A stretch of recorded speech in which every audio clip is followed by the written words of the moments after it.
Lord of the Flies, Chapter 5. Beast from the Water. The tide was coming in, and there was only a narrow strip of firm beach between the water and the white, stumbling stuff near the palm terrace. Ralph chose the firm strip as a path because he needed to think, and only here he could allow his feet to move without having to watch them. Suddenly, pacing by the water, he was overcome with astonishment. He found himself understanding the wearisomeness of this life, where every path was an improvisation, and a considerable part of one's waking life was spent watching one's feet. He stopped, facing the strip, and remembering that first enthusiastic exploration as though it were part of a brighter childhood. He smiled jeeringly.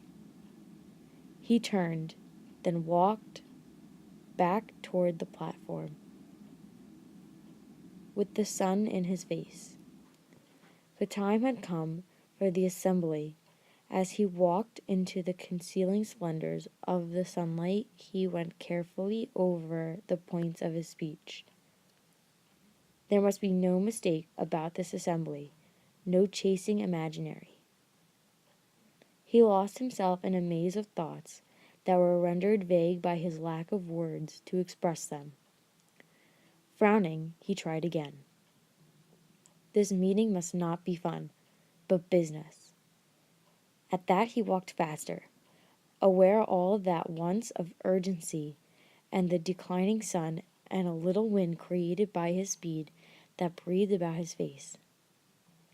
This wind pressed his gray shirt against his chest, so that he noticed, in this new mood of comprehension, how the folds were stiff, like cardboard, and unpleasant.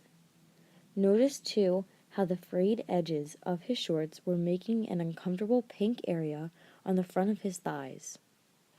With convulsion of the mind, Ralph discovered dirt and decay, understood how much he disliked perpetually flicking the tangled hair out of his eyes, and at last, when the sun was gone, rolling noisily to rest among the dry leaves, at that he began to talk. The beach near the bathing pool was dotted with groups of boys waiting for the assembly. They made way for him silently, conscious of his grim mood and the fault at the fire. The place of the assembly in which he stood was roughly a triangle, but irregular and sketchy, like everything they made. First, there was the log on which he himself sat, a dead tree that must have been quite exceptionally big for the platform. Perhaps one of those legendary storms of the Pacific had shifted it here. This palm trunk lay parallel to the beach, so that when Ralph sat, he faced the island, but to the boys was darkish figure against the shimmer of the lagoon. The two sides of the triangle, of which the log was base, were less evenly defined. On the right was a log polished by restless seats along the top, but not so large as the chief's and not so comfortable.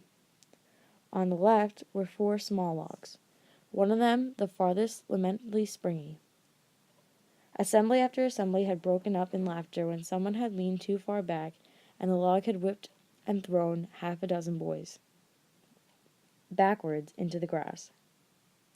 Yet now he saw no one had the wit, not himself nor Jack nor Piggy, to bring a stone and wedge the thing, so they could continue enduring the ill-balanced twister, because... Again he lost himself deep in the waters. Grass was torn away in front of each trunk, but grew tall and untrodden in tile center of the triangle. Then at the apex the grass was thick again, because no one sat there.